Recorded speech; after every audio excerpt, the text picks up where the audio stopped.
où est-ce qu'on en est maintenant? Allez, un petit tour.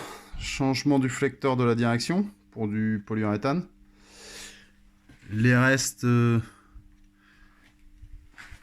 ceux de l'alternateur. Donc là, de quoi parle-t-on? On parle d'aller chercher le boîtier de direction sur la colonne pour que ça soit plus direct. Puisqu'on est là, on va faire un petit tour. Donc bon, la grosse barre stab, ça, ok, la barre en 22. Et puis, la nouveauté, les cales d'offset pour gagner du carrossage sur l'avant. Et puis remettre les bras un petit peu plus à l'horizontale, vu qu'il a été monté des ressorts courts. Voilà. Et puis sur l'arrière, alors la grosse modif en cours. On a sur l'arrière gauche de l'origine. Donc pour rappel, hein, c'est un 2000 Touring, donc une caisse identique au 2002. On a le train arrière, le bras arrière gauche plus précisément en stock. Donc le ressort séparé de l'amortisseur. D'accord. Et des freins, comme on peut le voir, des freins à tambour. Ça, c'est l'origine. Donc on peut voir ici, excusez le bazar, le train d'origine, donc avec les mâchoires des tambours, et le socle pour le ressort. Et là on voit un train d'origine de 323 IE21, donc la première génération de série 3, qui a en fait le même anthrax au niveau des bras que la 2002. Donc on peut monter ces bras là, sauf que on se retrouve avec un combiné amortisseur-ressort qu'on ne peut pas remettre sur la 2000, les angles de ressort n'étant pas bons. Par contre la 323 c'est la seule des E21 qui a des freins à disque. Donc l'idée ça a été de reprendre la chapelle qui soutient le ressort et de le greffer. Donc là c'est un bras de 323, on le voit ici parce qu'il est fermé. Je vais me mettre de l'autre côté. Voilà, on voit que ça c'est un bras de 323. Et ça, pardon pour la vidéo, la lumière, c'est un bras de 2000 qui est ouvert. Donc il existe une version sur les TI avec des bras fermés, on referme avec de la tôle, mais c'est pas encore la panacée. Le mieux étant le 323 tout fermé.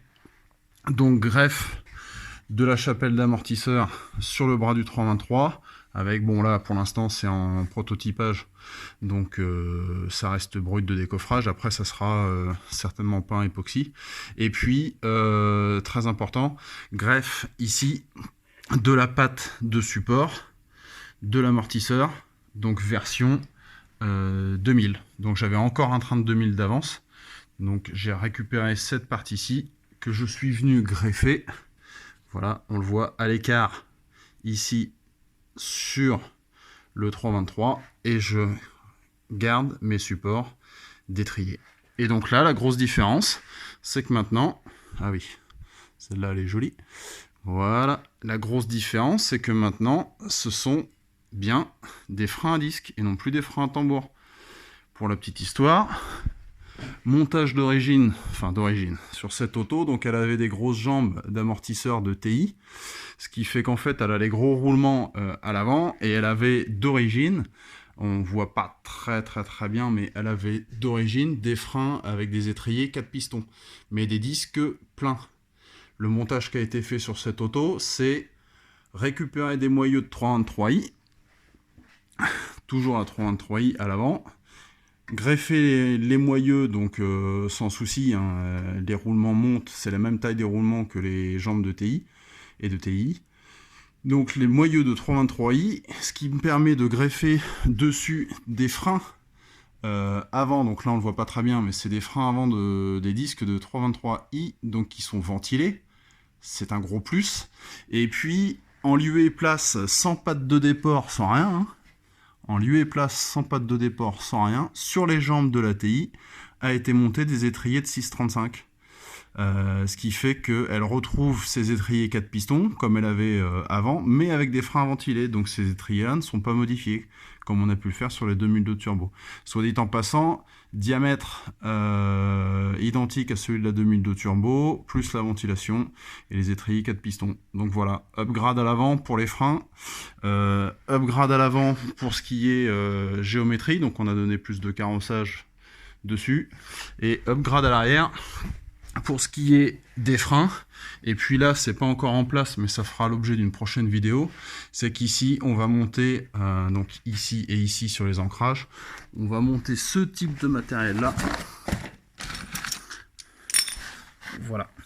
Et donc en fait, ici, ce sont des oblongs avec du crénelage pour que quand ça soit serré, ça tienne.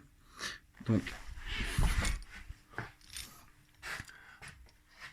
un oblong vertical sur l'intérieur pour régler le carrossage et la même chose sur l'extérieur mais en horizontal pour régler la pince. Donc le train arrière va devenir à disque et réglable en carrossage et en para. Voilà, et on va donc enlever les jolis ressorts que j'avais fait de la même couleur que la déco de l'auto. Et puis on va passer en ressort abaissé, donc on va pouvoir la rabaisser un peu puisque l'auto était quand même relativement haute à l'époque et au feeling c'est moins bien. A plus!